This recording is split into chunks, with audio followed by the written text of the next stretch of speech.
Hi, everybody, and welcome to the latest episode of the Dawn Jarvis Show. This is the show where I talk to and about leaders, professionals, and business owners about who they are, what they do, and why they do it. Today, my guest is Vonne Solis. Now, Vonne and I met on an online course, and we're now in a mastermind, which is absolutely lovely because it organically happened and we are very supportive to each other. And I'm delighted that she's here because we made a friendship in that, in that online, and we're still friends today, and we have quite a lot in common. So Vonne is an author, a life transformation coach, an online instructor, and a bereaved mum. She's also a wife, sister, and mum to one son who she adores. Vonne's mission is to help people heal from whatever loss or adversity they have experienced and find the life of their dreams in their own way and in their own time. Together, we're going to discuss that no matter what loss or adversity we suffer, we can change how we want to view our loss and the adversities that we've experienced in life and how we want to live our life. That while we are responsible for the challenges that we make in our life, Vonne really understands that the trauma, suffering, and the many roadblocks that make change hard for people who are bereaved. Vonne, it is so good to see you. We had a little chat before we started. How are you? Well, I'm doing great, Dawn, and I thank you so much for having me on the show. Wonderful. Absolute pleasure to have you on. I'm really looking forward to our chat. Now, Vonne is a bereaved mom, and usually I say, oh, how did you get to where you got to today? And while I was preparing for the show, I was thinking, I can't really ask that. So what I am going to ask is how much of the impact of your bereavement had on your journey to how you got here today? Yeah, well, so I'm happy to share that I lost my daughter to suicide in July 2005 at the age of 22. And so that, and I was thinking this morning, well, how am I going to actually explain the context of this? Because it's true, Mm-hmm. you can't just sort of jump into bereavement and go, well, how are you? Well, it's been a real journey and I'm no longer the person I was. Well, who was that? So, just to give you a little bit of context, who I was a very, I was thinking about how I would describe myself. And until my daughter's death, I was an adventure warrior. I was a person who was very curious, filled with adventure, had lots of adventures. Nothing stopped me. Whatever I wanted, I got. So, within that context, which I passed on to my children, I lived a very good life. I was a single mom until my daughter was 8.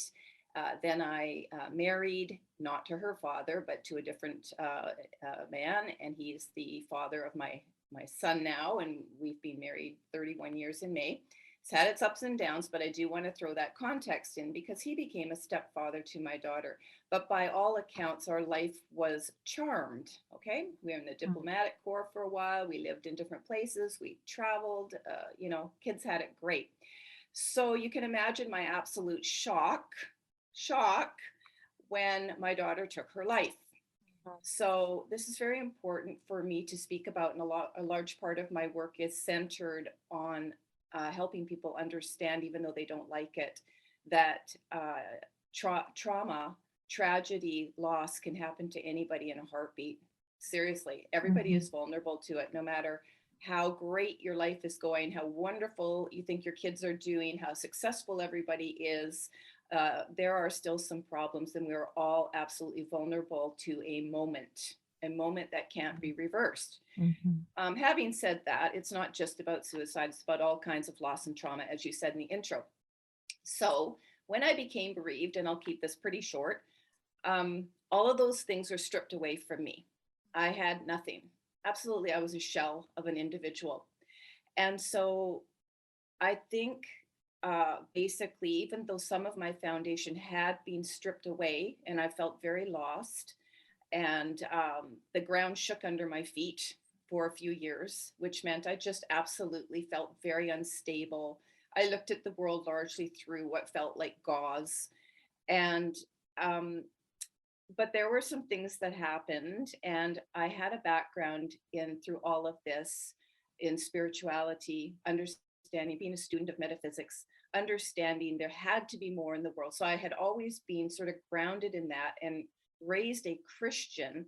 I melded those two things together. So I had faith and I had trust that there was more. And we're not going to probably have time to talk a lot about that today, but a good part of my background has been in understanding ongoing consciousness, life after death.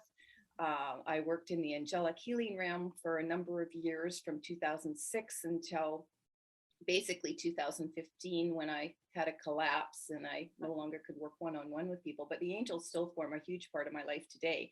Yes. So it was within that context that I picked myself up pretty soon after Janaea died. Doesn't mean I was great. It just means I was determined to always move a step forward because I never wanted her loss to be a waste, ever. And I was going to do whatever it took to not let her choice to die ruin it for, it wasn't about me, it was more about preserving her memory, that she was not a mentally ill person. She was not a bad person. Yeah. She was not going to go to hell. You know, there are many, many, many, many reasons. And I just didn't want her to be defined by that one moment. And therefore, that meant I had to look at that one moment differently. Yeah. Hence my journey nearly 17 years later.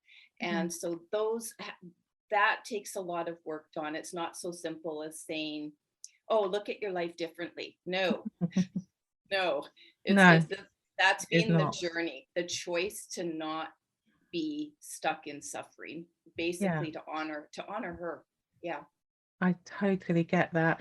Now, Vaughan and I have, we have something in common. I lost my sister, and she had breast cancer, and she died when she was very young. She died when she was 26, and we've had a lot of conversations, haven't we, Vaughan, about how that's impacted. I know I've spoken about how that's impacted on my family. You know, some of the choices I've made. You know, I got divorced a few years after my sister died. It's had an effect on my mother, particularly, obviously, which one understands, and you know, I've been quite concerned with her relationship with grief.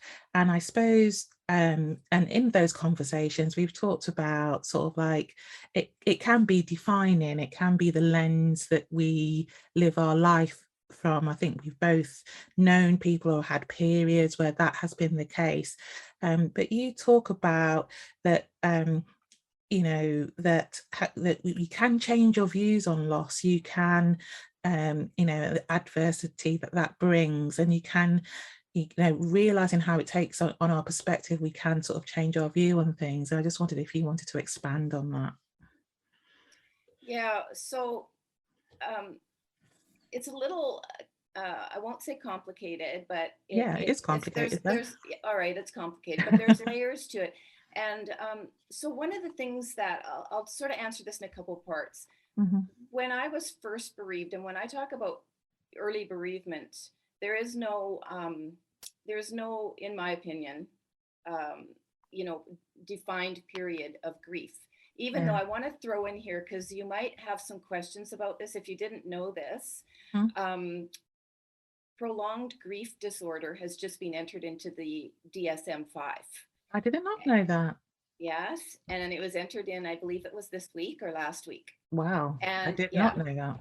yeah, I figured you'd find that really interesting. And Yeah, maybe down the road, you and I can have another conversation about some health definitely. issues and really help the bereaved, because more voices count. And you coming from the health background, me coming from the bereaved parent background, and you know, and you as you know, sibling, all of this combined, it gives us a really unique perspective on things. So I, of course, jumped on this. I found this out 2 days ago, and the reason I'm bringing it up right now is because further to this, there is a quote tips sheet, otherwise a checklist, that the American Psychiatric Association, I'm Canadian, so with due respect, this is the American Psychiatric Association, which puts the diagnostic scientific manual together and updates it for mental health professionals to rely on to diagnose, disorders and treat symptoms. And that I'm just saying for the audience. You could expand on that if you want, but that's essentially it. And I used the DSM to diagnose myself with post-traumatic stress disorder way back in 2007. And then a doctor confirmed it for me in 2014, a medical doctor. Yes. So at any rate, I've relied on this DSM and I look at changes. So anyway, so shock of all shock, what they have called complicated grief is now being termed prolonged grief disorder.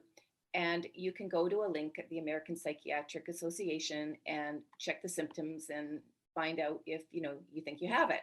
And largely it's if you've experienced intense grief over a loss, you pine for that person, like long for that person. But here's the kicker, that you aren't fully recovered basically in 1 year. Yes. So in other words, if you are still impacted 1 year later by that loss, you very likely have this disorder.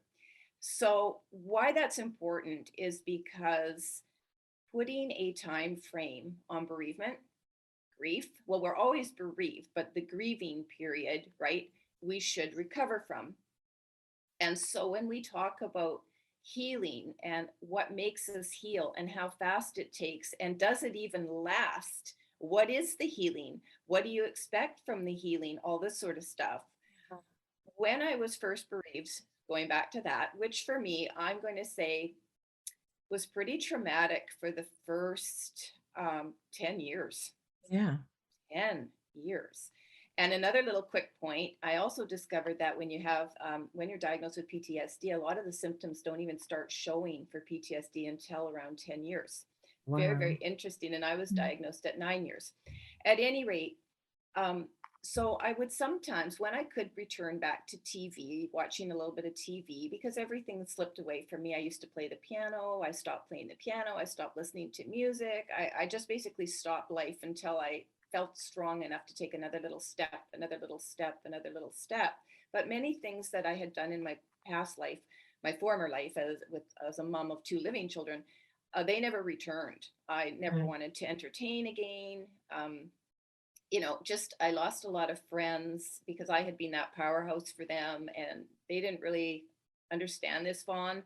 And so they kind of bailed on me, and I don't hold that against them. I get it. And so it's taken a really long time. And quite frankly, I'm still finding parts of myself, because if you can't return to who you were, you have to create something new, which is a lot of what my work is based in, helping people do that.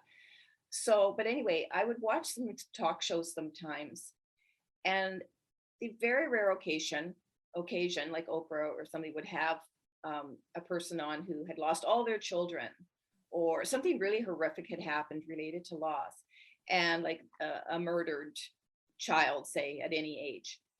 And the parent would come on, bless them, like absolutely, well, I'm not going to say fine, but I am going to say appearances would indicate that they were fine.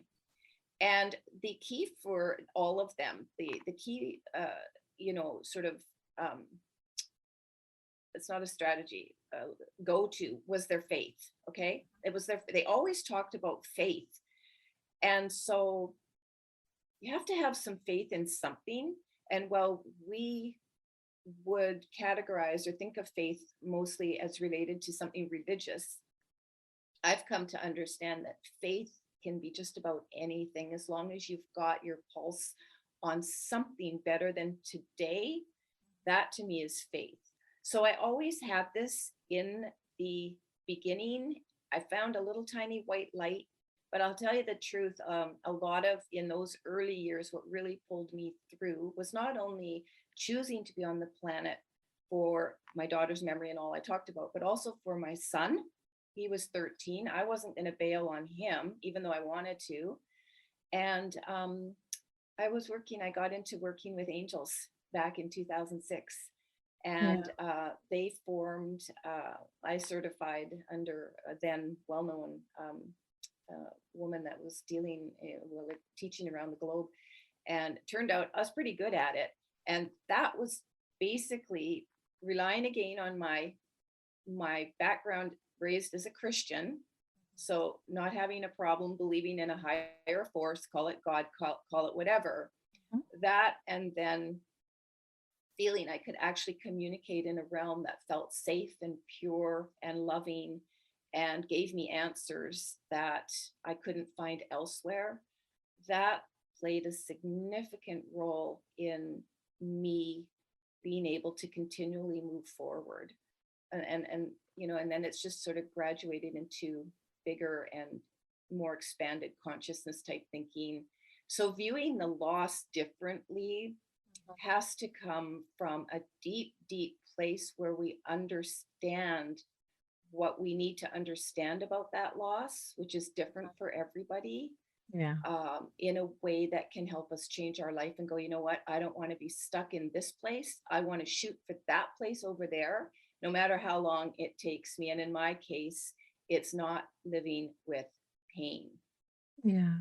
Because I I, don't think that we need to be on the planet living with pain. You see, that's a very, very deep, deep belief I have. And some would say I've taken, like, to myself included, a goal that is a little too worthy of me achieving, which would be living absolutely pain free from the loss of my daughter. But having that as the goal is what allows me to search, to change my thinking, to adapt my life, to figure out who I want to be. Because at the end of the line, Dawn, it's that I sure don't want to get to my deathbed, if I'm lucky enough to have a death that would occur, you know, elderly and yeah, ready to leave natural the planet. causes. Yeah, Yeah. natural. Well, I don't want to sit there and go, boy, did I waste that life. No. I thank you for sharing that, Vonne. It's a very thoughtful perspective in, I guess, how you manage grief. And I there's a few things I wanted to say. Firstly, that it's a recognized, we now have recognition for it as a thing, I guess. And also, and you know, what you said about the timeline was quite interesting. So when you said a year, I thought, wow, that's not a long time, really, particularly if the manner of the bereavement is traumatic, Yep. and sort of the relationship with PTSD as well.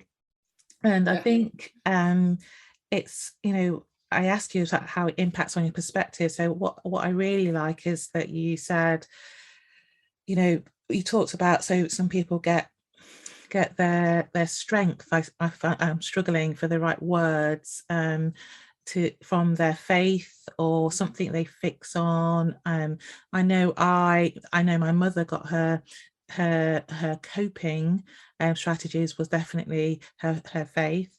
I think mine, as I pushed myself into my work, and I'm not sure, and we've talked about this before, you know, whether that was a sort of maladaptive coping mechanism, but it's about sort of like, what do you sort of hang your, I suppose, how do you get through the day? You know, what does it, what strategies do you need so that you can move forward and not be stuck? And you did, I think you did use the word stuck in a place of pain, I guess. Yep. So Yes. I really like that explanation about, and I don't think that discounts from, people need support with that. People need to sort of like have people that understand that it can impact and sort of, you know, you talked about the length of time, and it can affect your relationships, and it can affect your work, and it can affect your children, it can affect all sorts of things. I think you touched on all of that, but it's sort of like, it's a journey, isn't it, really, about, you know, this terrible thing has happened from your perspective, and that could be any kind of loss, really, and then how do you sort of manage it and sort of able to be, and thank you for that. Yeah. I did want to just add to that though too, based on what you're sort of saying, Dawn, is that people really need to understand. And you know, so there's no rule book. Sure, there's a Yeah, few books on grief and things like that, and that's fine. There shouldn't be a rule book. But the other thing is, when you just mentioned about getting through every day, so there's the bigger journey, okay, and lumps of time, could be months, years, and go, wow, look at all the strides I made. And I'm speaking in general terms, but I really encourage anyone that suffered anything really traumatic, look at where you are today and see how far you've come. Because one of the things that can leave us is the recognition for our achievements. And there's a whole bunch of reasons in that, for that, in my view. But for a bereaved parent, wow, the responsibility and guilt we feel for our child's death in almost every single case. Um, you'll find any number of parents, even when their child dies from natural causes, blaming themselves. And suicide is just a bit of a double whammy, because it's just a horrible, horrible feeling when you know your child, no matter everything you've done that you think is being right, still chose to leave the planet. And it's not enough for me to have the world, medical professionals and otherwise, just go, well, they were mentally ill. And that is why I basically shy away from all of that, because, well, you didn't tell me that before, so why tell me that now? So this is and there's not a lot of postvention. This is a word I saw on a support group I've just actually it's actually a suicide awareness organization and support, but they talk for people who are at risk of suicide, but they talk about postvention and follow up. And I really love that, because I hadn't heard that expression before. So, but when you bring it down under the microscope and you look at a daily life of a severely bereaved person, my term, there's not an actual term, severely bereaved, but I kind of think about it like that. So it could be anybody. You look at that, it's a daily struggle, Dawn. And just some days are easier than others. So if, for example, we make the overall goal, to feel more joy and to feel more fulfilled in our life, no matter what has happened, you're going to beat this thing, no matter what has happened. Well, then every day gets to be a new opportunity in how we want to view whatever happens during the day, how we want to think, act, and behave essentially with ourselves and with others. And that is essentially what drives me every single day. And that forms the bigger journey.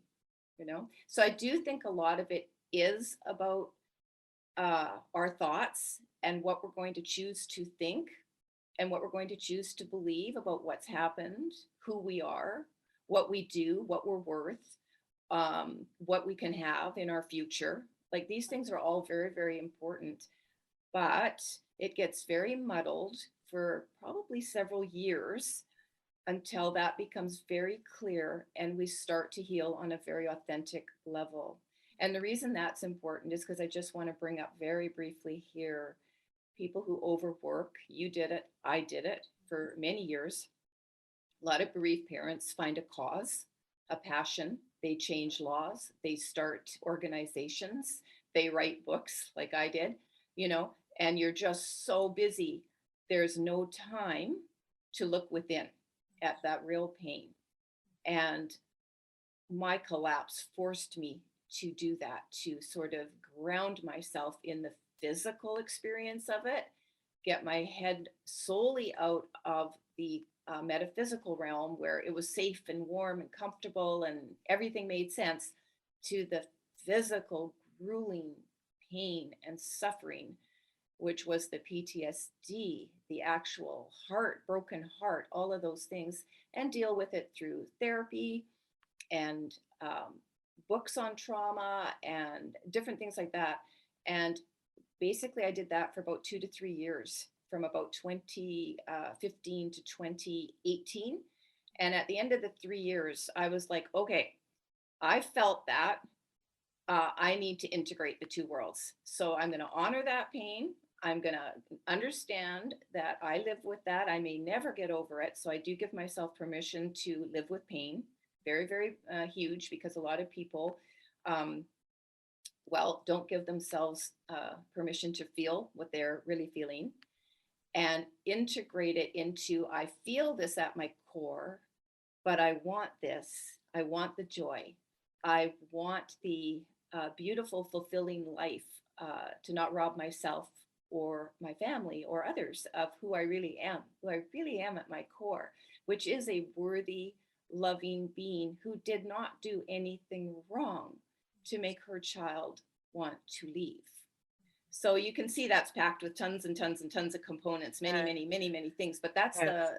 the very overhead of it all that drives me. And it can be broken down into many, many different bits and pieces. You can work on it on the physical, you can move it into the metaphysical and the spiritual understanding and expanded consciousness, where, as you talked at the very beginning, responsibility for our healing, and I'll add owning the truth of what has happened to us, play key roles in helping us expand our consciousness. I want to touch very briefly about that sort of like personal responsibility versus all the things that are happening to you. And I think, I talked about being stuck, and I talked about, you've talked about feeling responsible for your daughter's death. Sort of like, how can you balance all of that so that it doesn't overwhelm you? Well, how I did it, you know, um, I found that so it's a little complicated to answer. So anyway, I couldn't. Bottom line is I couldn't, and I was at war with myself until, well, for years. And it's really only been the last couple where I put a stop to it, and I just said, wait a minute here, look, time is a passing, and you're missing out on some stuff. And what do you really want to do? But I'll throw in here loss of identity and all of these other very painful things associated with really, really difficult bereavement kind of make it hard for us to understand what we want. And even if you do think that you're really worth it all, it can be very hard to get a clear roadmap for the future. And then you have a clear roadmap, and then maybe you don't have the health to achieve these goals, and it goes on and on and on and on. So that's why it's a daily journey, actually. But it is essentially looking at life, like I kind of think I forgot your question. What was your question, Dawn? Sorry. About personal responsibility Oh yeah. versus, Yeah. how do you manage sort of that? I Yeah. suppose we're a very society, sort of like, I suppose, Northern Hemisphere societies. I was like, you can do this, you can change everything, blah blah blah. Oh, But when you're not feeling great, right. and you've had some bad things happen to Yeah. you, that Yeah. that changes things, and then you can Yeah. either turn that in on yourself, or Right. use it to motivate yourself, or do nothing. So I was just thinking about, you started talking about how you did it or did do it. Yeah. So, and I said I didn't by myself. Mhm. And so this is where my foundation in metaphysics and spiritual training many years ago, before my daughter was born in my mid-20s, um, I joined the Unity Church. So it gave me a beautiful blend of I don't know if it's global or not, but anyway, it gave me a beautiful blend of the Christian, but the personal power in our faith and things like that. And so I relied on that. And so when we talk about, I had to go back to those roots that were my spiritual, my expanded consciousness. No, there has to be more. There has to be more. I couldn't live just solely as a human being, because I don't think we're actually really equipped to handle a lot of our suffering. And so, whether a person finds this through traditional religion, defines spirituality as traditional faith through religion, or a little bit more, where we become personally responsible, we have personal power to create things in our life, to live a good life, and we do it in tandem with higher forces. That's the best way I can say it without sounding too spooky and woo woo. So essentially, for me and a lot of my work, when I take it out of just the physical work I do, which some of that work I keep it just down in the physical pain and the physical, here's what we can do, here's what to look out for, here's what you in the physical. But when I move it into a little bit more personal responsibility, well, then what we're looking at is choice to be on the planet. We're looking at soul contracts. We're looking at, you know, creating our experiences, sometimes co-creating our experiences. We're looking at it, what are the lessons from all of that? And if the goal is to be as consciously expanded as possible during this one little lifetime that might be part of many more and a larger soul experience. Well, that gives us a ton of material to work with and tools. And it's never ending because probably nobody will ever fully achieve that in this one lifetime. But it can be fun, it can be rewarding, and it can become very, very, spiritually fulfilling to feel like you're not alone in this planet and there are bigger things to look at. And what's my responsibility? You talked a little bit when we last talked about your responsibility, what you could do, what you want to do, what you were meant to do, possibly even as a result of your sister's um, passing. So, in my opinion, the end of human life, when we least expect it, and we certainly don't want it, provides us with some of our most poignant and powerful lessons if we choose to pursue them. And sometimes that means getting out of our own little minds, you know? Love that. Love that, Vonne. Thank you so much for that. Now, Vonne is a prolific author, and I wanted you to tell us a little bit about your books and why our audience might find them useful. Sure, Dawn, thanks. So, the first book I wrote, I've written 3 books and we'll be writing a fourth. It's called Divine Healing, Transforming Pain into Personal Power. And it basically does 2 things. The first part actually tells my story of the moment I learned of Janae's suicide. And through 12 chapters, takes readers through that journey of shocking loss, uh, being thrust into a world of grief that I knew nothing about, all of the frustrations I had with it, dealing with things right down to basically what do you do when you really don't have money for a funeral, to how I was treated in grief support, just all of the things I want to see change. So that was a very early start in me wanting to be an advocate for change in how we view and understand grief and support the bereaved. And in part 2 of that book, there is a self-help healing practice based pretty much on just what I was talking about in this podcast to help anybody bereaved. The second book I wrote is called The Power of Change, and it basically, again, just jumps on that, again, the metaphysical, spiritual principles, actually what I call chi wisdoms, based on energy and us being energy. And so I had a little fun with that and provide 30 days to change your life based on these chi wisdoms. And my latest book I published last year is called Lessons in Surviving Suicide, a letter to my daughter. And that was a very cathartic look. So when you asked me earlier in dealing with this pain, one of the things I did start to do was journal these feelings to my daughter in 2018. And that, about all the things that I felt were keeping me stuck as a result of her not being here anymore. And that ultimately turned into this book. And it is essentially a guide, a comfort, and a bit of a compass for newly bereaved parents who have lost their child to suicide, or parents who are struggling with, well, let's call it prolonged grief disorder, otherwise known as complicated grief.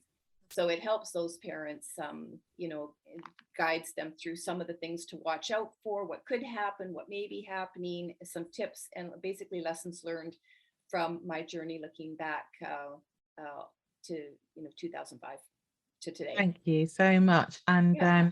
links to those books will be in the show notes. And I'll also researched prolonged grief disorder and link that in the show notes. So Vonne, I know that you've got a course as well that you've developed alongside of your work. Could you tell us a bit about that? Yeah, so I just opened an online school and I have one course available at the moment, and that is to give very structured steps to anyone bereaved or coming from bereavement not related to human loss, grief not related to human loss. We don't probably have time to talk about that. We spoke about that in other settings a little bit, and you've probably talked about it elsewhere, but grief is related to many, many losses where it's impacted you profoundly. And that course is designed through a step-by-step 13-lesson process to help people start getting unstuck and creating what they really want for their life, even the life of their dreams, if they can dream. Yeah. Thank you so much. And Vonne has kindly provided a special offer, which it's 30% off if you decide to access that course. And again, the details will be in the show notes. So Vonne, this is a tough subject matter. It's not easy. And one of the things I do in my podcast, I ask a couple of questions about health and well-being and how you stay focused, positive and productive. So, this must take a lot out of you. So how do you stay, focused, positive and productive, firstly? Yes. Thank you for asking, Dawn. Great question. It is very hard. I think personality plays into how we move forward somewhat. And I'm a fairly positive, optimistic person by nature. I discovered that. I actually didn't know that, but my daughter's death helped me really discover that. So again, going back to the daily thing, I just make a decision. Honestly, I make a decision. I push myself sometimes too hard. I feel very frustrated when I have to recognize I can't work at the speed I want to or other people do. I can't maybe produce as much. So it's very frustrating. And I will be honest, I'm only now learning to say that's okay. You can still make it the way you need to make it in the world, doing what you do in the time frame you do it, which is at the core of my teaching. So the teacher learns what she teaches, right? And I have to remind myself every day, though. As far as staying motivated, I do everything I do. I think really for my daughter. Yeah. I would love to say I do it for me, but I'm not sure I'd be doing any of this if she hadn't passed away, Yeah. you know? Yeah. I So I think do it for her. I think that is fair enough, actually, in terms of drive, in terms of mission and vision. And what I see, I know you very well, is that you're using that experience to help others. And I really get what you're saying, that if your daughter had not died, you wouldn't have gone down this path. That wouldn't have been something you would have thought about. There may have been something else, but that this is, your circumstances have sort of like put and placed you on this road, and it's sort of like making the most of it. And then sort of the impact that has on your health and well-being, though. So how do you manage that? Because again, it's one thing about being motivated. You've got a cause, you're driven, it's like you've got a purpose, but the impact that has on your everyday to-day life must be a lot. So this podcast, and sort of like one of my interests, being a nurse, is that you you embody it, really. You are a creator, you are a business owner, you are you're mission driven, and that, for those kind of people, A-type personalities, for want of a better expression, Yeah. that they were in that mission and vision.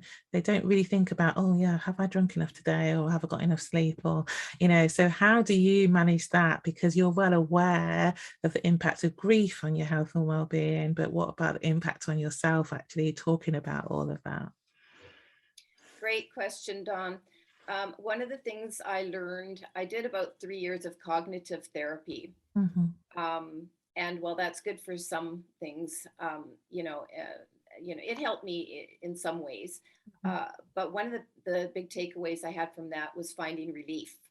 And I hadn't really thought about relief in my life before. So since about 2014, in there, 2015, I've made a lot of decisions based on what's going to bring me the greatest amount of relief.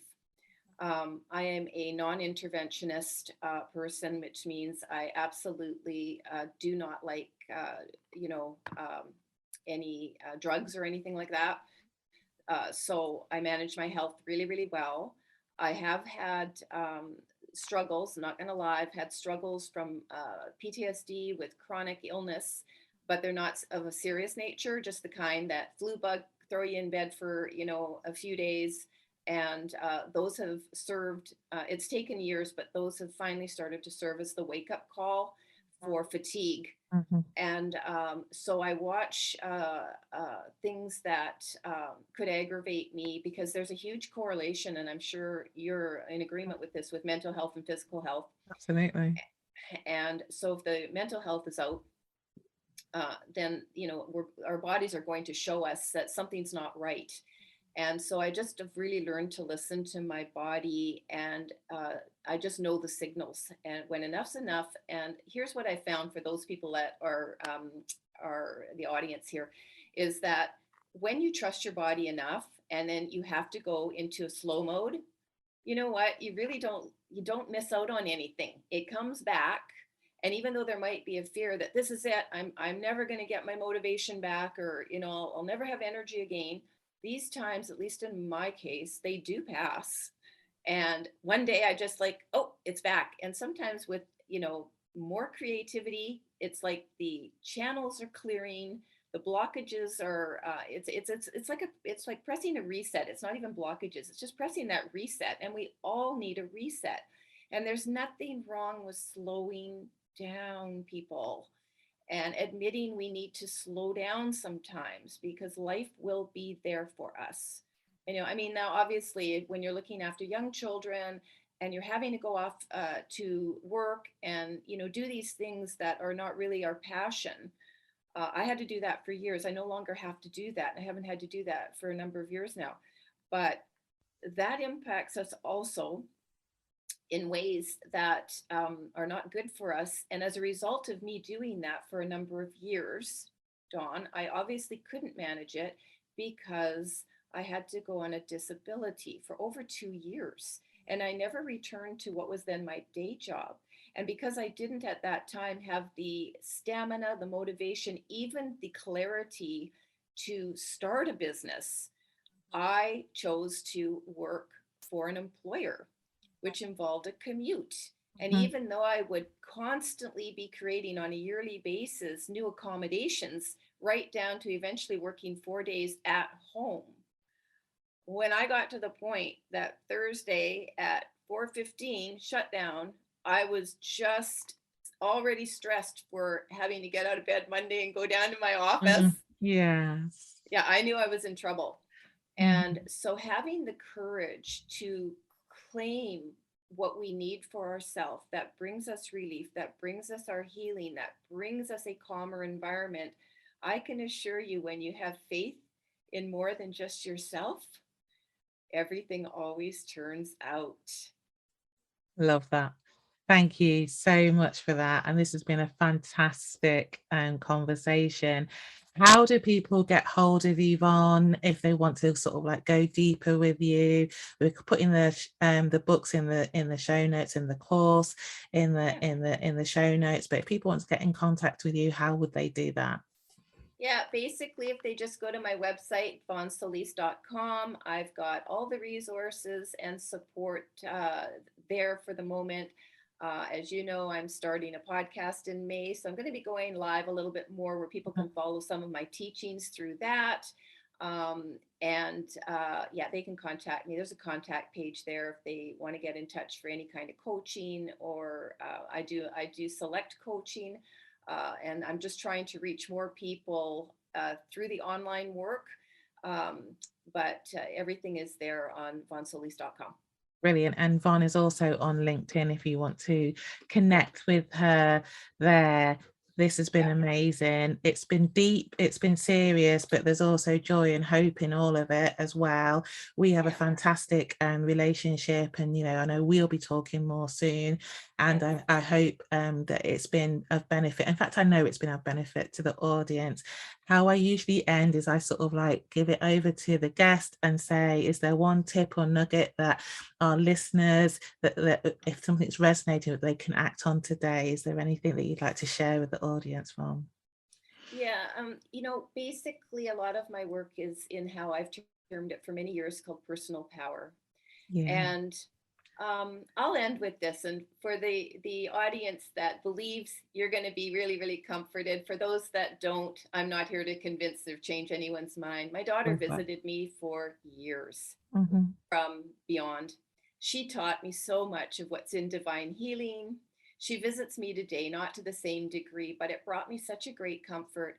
And I understood the power we actually really do have, the personal power we really do have, which is heart centered, comes from our heart. Anybody can change their life from any circumstance with the right tools and the right mindset. And you just have to know how to do it, have a little guidance, and trust yourself that you'll always find your right teacher, you'll always find the right tools and how to use them. But it starts with understanding your own power within. I also want to thank you, Dawn. Oh, thank I am so grateful you're in my life. I really oh, am. And thank you. yeah, I just really am. And thank you for this opportunity also to showcase my work a little bit. And I just really want to shine a light on everything you do as well. And thank you for that as well. Oh, thanks. That's amazing. Thank you. Thank you so much. It's been an absolute pleasure to have you here, Vonne. And that's it for the Dawn Jarvis show today. I hope it's been as useful to you as it has been to me. Like, share, subscribe, share the love. I'm sharing the love. We're doing some on Friday, sharing the love. It's the weekend. Let's share the love. And I will see you soon. Take care, All everybody. right. Bye bye.